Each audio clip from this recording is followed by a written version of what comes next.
Antes de que existieran las criaturas digitales, antes de que el mundo aprendiera la palabra Pokémon, hubo un niño fascinado por los insectos. En 1965 nace Satoshi Tajiri en Machida, cuando aún era un paisaje semirural. Coleccionaba escarabajos como otros niños coleccionan estampas. Los observaba, los clasificaba, los intercambiaba con amigos. Pero el Japón que lo rodeaba cambiaba con rapidez. Los campos desaparecían bajo el concreto. Los insectos eran cada vez más difíciles de encontrar. Sin saberlo, esa pérdida sembró una nostalgia que más tarde se transformaría en una revolución. A comienzos de los años 80, Japón vibra con otra clase de criaturas, las electrónicas. Tajiri abandona los campos y entra en los arcades. Allí descubre que los mundos digitales también pueden capturarse, dominarse, explorarse. En 1983 crea un fanzine llamado Game Freak, donde analiza videojuegos con pasión casi científica. No es solo una revista, es el germen de algo mayor. En ese camino aparece Ken Sugimori, ilustrador silencioso, meticuloso, con una imaginación extraordinaria. Juntos convierten aquel fanzine en una empresa formal en 1989. Game Freak. No tienen capital sólido, no tienen experiencia empresarial, tienen una idea. Monstruos que puedan capturarse y compartirse. En 1989, Nintendo lanza la Game Boy. Muchos ven una consola portátil. Tajiri ve algo distinto. El cable Link. Dos mundos conectados. Dos jugadores intercambiando criaturas invisibles. De pronto, su infancia regresa en forma digital. Insectos convertidos en monstruos de bolsillo. La idea toma forma bajo el nombre provisional de Pocket Monsters. Pero convencer a Nintendo no será sencillo. En 1990 presenta su proyecto.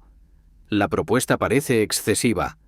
151 criaturas, evoluciones complejas, intercambio obligatorio entre jugadores. El desarrollo se prolonga durante 6 años. Game Freak roza la quiebra. Algunos empleados trabajan sin salario estable. Tajiri se aísla, duerme poco, vive obsesionado. Un hombre clave decide apoyarlo, Shigeru Miyamoto, quien percibe el potencial social del concepto. El proyecto sobrevive, pero apenas. 27 de febrero de 1996, Japón recibe Pokémon Red y Pokémon Green. Un niño pixelado despierta en Pueblo Paleta. Un profesor entrega una Pokébola, y el mundo cambia. Al principio las ventas son modestas, no hay explosión inmediata, solo un rumor que crece en patios escolares, niños conectando cables, intercambiando criaturas. Algo nuevo está ocurriendo. El boca a boca transforma el juego en fenómeno. Para completar la Pokédex es necesario intercambiar. Nadie puede hacerlo solo. Por primera vez, la experiencia portátil obliga a la cooperación. El diseño social es la verdadera innovación. Y Nintendo lo comprende demasiado tarde. Tiene entre manos un fenómeno cultural. Abril de 1997. Se estrena el anime Pokémon. Ash Ketchum y Pikachu dan rostro y emoción a las criaturas. El fenómeno deja de ser solo interactivo. Ahora tiene corazón. Ahora tiene narrativa. Diciembre de 1997. Un episodio provoca convulsiones en cientos de niños debido a una secuencia de luces intermitentes. La serie se suspende. Los críticos hablan de histeria colectiva. Por primera vez, el universo Pokémon parece frágil, demasiado grande, demasiado rápido. Pero el fenómeno no desaparece. Se ajusta, se reorganiza. Y entonces, en 1998, los primeros cartuchos traducidos cruzan el océano rumbo a Norteamérica. Lo que comenzó como la nostalgia de un niño por los insectos está a punto de convertirse en una obsesión global. El mundo aún no lo sabe, pero está a punto de intentar atraparlos a todos. En 1998, Pokémon cruza el Pacífico. Nintendo América no está completamente segura del fenómeno. El éxito en Japón ha sido extraordinario, pero Occidente es otro territorio. Se localizan los nombres, se rediseñan logotipos, Se ajustan referencias culturales. El riesgo es inmenso, pero la apuesta ya está en marcha. En septiembre de 1998 llegan Pokémon Red y Pokémon Blue a Estados Unidos. La campaña es agresiva. Gotta catch 'em all. La frase resuena como un desafío. En cuestión de meses, el fenómeno explota. Escuelas enteras quedan atrapadas en intercambios frenéticos. Padres confundidos intentan comprender palabras como evolución o tipo eléctrico. La fiebre ya no es japonesa, es global. En 1999, el juego de cartas coleccionables irrumpe en el mercado occidental. El Pokémon Trading Card Game convierte recreos escolares en campos de batalla estratégicos. Las cartas holográficas se convierten en tesoros. Charizard alcanza valores impensables. Tiendas colapsan. Se reportan discusiones, intercambios injustos, incluso prohibiciones escolares. Pokémon ya no es solo un videojuego, es economía infantil, es cultura de masas. Julio de 1998 en Japón. Noviembre de 1999 en Estados Unidos. Se estrena Pokémon, The First Movie. Mewtwo plantea preguntas existenciales: identidad, propósito, creación artificial. Para muchos niños es su primer contacto con un dilema filosófico disfrazado de batalla épica. La taquilla es colosal. La marca Pokémon entra oficialmente en el cine mundial. Entre 1999 y el año 2000, Europa se rinde. El anime se dobla a múltiples idiomas. Las cartas cruzan fronteras. Las consolas se venden sin descanso. Pokémon se convierte en uno de los productos de entretenimiento más rentables del planeta. Pero la expansión tiene un costo. El ritmo es frenético, demasiado frenético. Noviembre de 1999 en Japón. Llegan Pokémon Gold y Pokémon Silver para la Game Boy Color. 100 nuevas criaturas. Ciclo día y noche. Reproducción Pokémon. El universo se expande. Y por primera vez, los jugadores pueden regresar a la región anterior tras completar la nueva historia. Un gesto audaz, una recompensa monumental. Pero el éxito también genera presión. Las expectativas son descomunales. Cada nueva generación debe superar la anterior. Game Freak ya no es un estudio pequeño. Es el corazón de una maquinaria internacional. Y cuando una franquicia crece demasiado rápido, surge una pregunta inevitable. ¿Puede sostenerse? Al inicio de los años 2000, algunos críticos declaran que Pokémon es una moda pasajera. Las cifras siguen siendo altas, pero la saturación es evidente. El mercado está inundado de productos derivados. El entusiasmo comienza a fragmentarse. El fenómeno infantil corre el riesgo de no madurar con su audiencia. Y entonces llega una transición tecnológica. En noviembre de 2002 aparecen Pokémon Ruby y Pokémon Sapphire para Game Boy Advance, gráficos renovados, mecánicas más profundas, un salto generacional. Pero hay un problema. Los Pokémon antiguos no pueden transferirse fácilmente desde generaciones previas. Por primera vez, el universo se fractura. Los jugadores sienten pérdida. Y la franquicia enfrenta una decisión crucial: ¿evolucionar o quedarse atrás? En apenas 4 años, Pokémon pasó de ser un experimento arriesgado a un imperio multimedia. Videojuegos, series, películas, cartas, mercancía. Una generación entera ha crecido con estas criaturas. Pero el mundo cambia. La tecnología cambia. Los jugadores cambian. Y en la distancia, una nueva era digital se aproxima. Internet comienza a redefinir la forma en que las personas se conectan. Pokémon nació gracias a un cable. Ahora deberá sobrevivir en una red invisible que lo conectará todo. Lo que parecía una moda infantil está a punto de enfrentarse a su primera gran prueba de madurez. El mundo ha cambiado. Los niños que atrapaban criaturas en 1998 ahora son adolescentes. Algunos creen haber superado la fiebre. En noviembre de 2004, Nintendo lanza una nueva consola, la Nintendo DS. Doble pantalla, pantalla táctil, conectividad inalámbrica. El terreno está listo para una transformación. Pero Pokémon necesita algo más que hardware nuevo. necesita demostrar que puede crecer con su audiencia. En septiembre de 2006, Japón recibe Pokémon Diamond y Pokémon Pearl. Es la cuarta generación.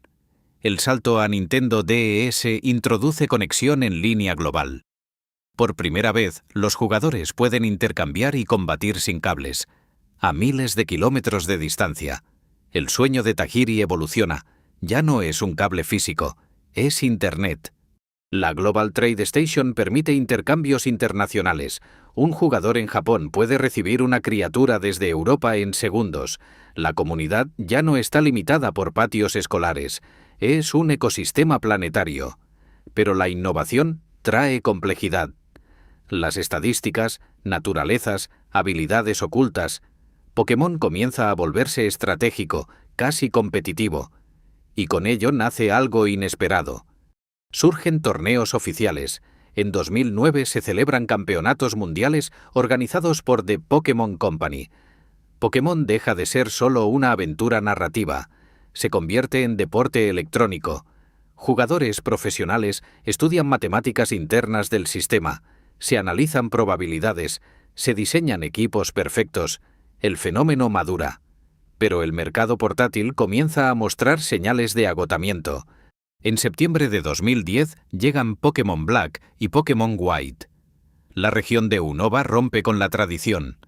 Durante la historia principal solo aparecen criaturas nuevas. Una decisión arriesgada. El antagonista, N, cuestiona el vínculo entre humanos y Pokémon. ¿Es moral capturarlos? Por primera vez, la saga plantea un conflicto ideológico serio. El público responde con división. Algunos celebran la audacia, otros añoran el pasado. La crítica es intensa, ventas sólidas pero ya no explosivas. Muchos medios comienzan a preguntar si Pokémon ha alcanzado su punto máximo. La competencia crece. Los teléfonos inteligentes emergen como nueva plataforma de entretenimiento. El mundo portátil tradicional se tambalea, y Pokémon, nacido en una consola monocromática, enfrenta su mayor amenaza tecnológica. En octubre de 2013 se lanzan Pokémon X y Pokémon Y para la Nintendo 3DS. Por primera vez, el mundo Pokémon es completamente tridimensional. Las criaturas abandonan el sprite bidimensional. Respiran, se mueven, miran, y aparece la mega evolución. Transformaciones temporales que redefinen batallas. Es una reinvención visual, un puente entre nostalgia y modernidad. Las cifras demuestran que Pokémon aún tiene fuerza, pero el ecosistema digital ha cambiado. Los jugadores ya no solo usan consolas, ahora viven en teléfonos inteligentes, redes sociales, aplicaciones, juegos móviles gratuitos. La pregunta ya no es si Pokémon puede evolucionar, es si puede sobrevivir fuera de su hábitat tradicional. Mientras tanto, una empresa llamada Niantic experimenta con realidad aumentada. La idea es simple, pero poderosa. Mezclar el mundo real con criaturas digitales. El concepto recuerda al niño que cazaba insectos en campos abiertos. Salir afuera, explorar, capturar. El círculo comienza a cerrarse. A mediados de la década de 2010, Pokémon enfrenta una encrucijada histórica. Ha sobrevivido a críticas, ha evolucionado tecnológicamente, ha construido una comunidad global, pero necesita un renacimiento cultural, algo que vuelva a sorprender al mundo, algo que lo saque de las consolas y lo devuelva a las calles. La caza está a punto de comenzar de nuevo.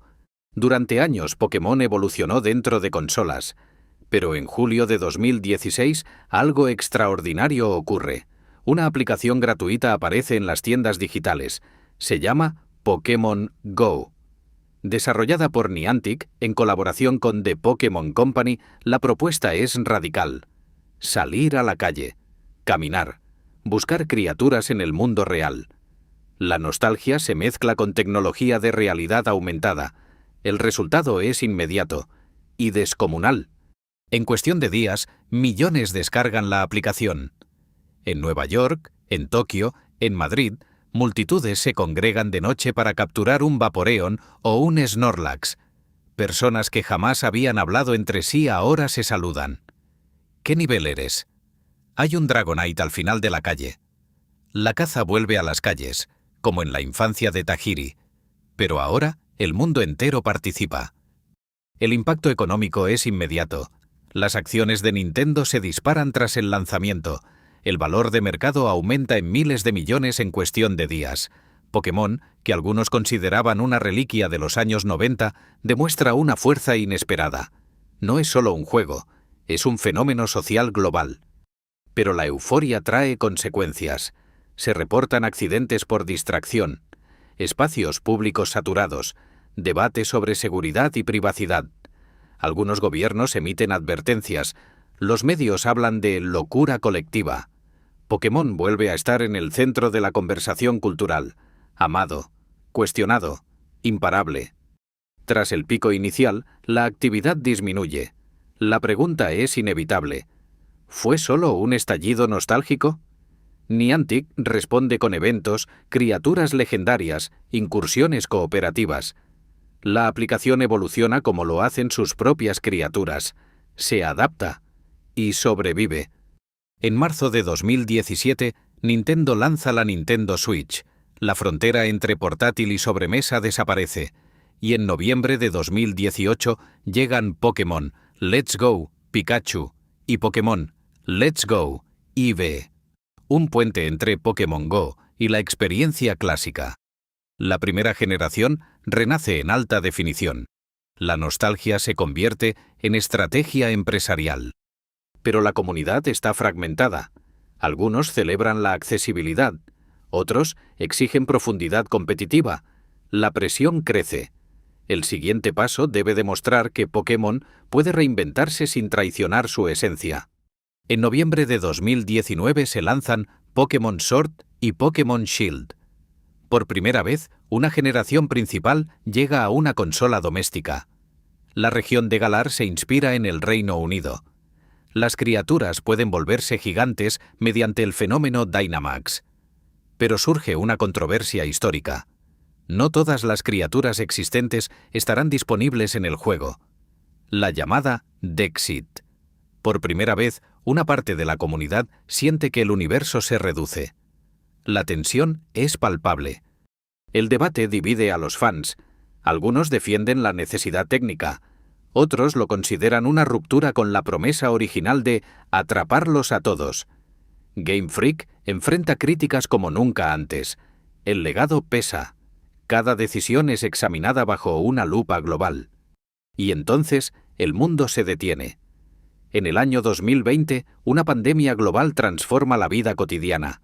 El exterior ya no es un espacio libre. Niantic adapta Pokémon Go para jugar desde casa. Eventos virtuales, incursiones remotas. La franquicia, nacida de la conexión física entre consolas, ahora sobrevive en aislamiento global. Pokémon ha resistido modas, crisis tecnológicas y controversias. Pero el futuro exige algo más que adaptación. Exige una nueva visión. La cámara se eleva sobre un paisaje abierto digital que comienza a formarse. Un mundo sin rutas lineales. Un horizonte completamente explorable. Después de conquistar calles y consolas, Pokémon está a punto de redefinir su propio universo. Durante más de 2 décadas, Pokémon avanzó por rutas definidas, caminos delimitados, orden establecido, progresión controlada. Pero el mundo del videojuego ha cambiado. Los jugadores ya no quieren senderos marcados, quieren libertad. Y en enero de 2022, esa libertad comienza a tomar forma.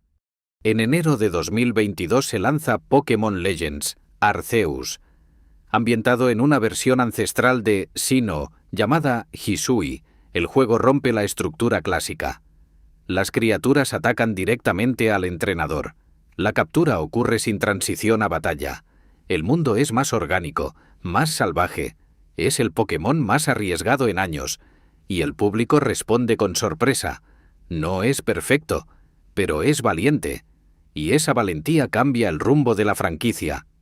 Game Freak comprende que la experimentación es necesaria. La fórmula clásica ha sostenido la saga durante décadas. Pero el futuro exige transformación. Y esa transformación llega apenas meses después. En noviembre de 2022 aparecen Pokémon Scarlet y Pokémon Violet, La región de Paldea ofrece un mundo completamente abierto.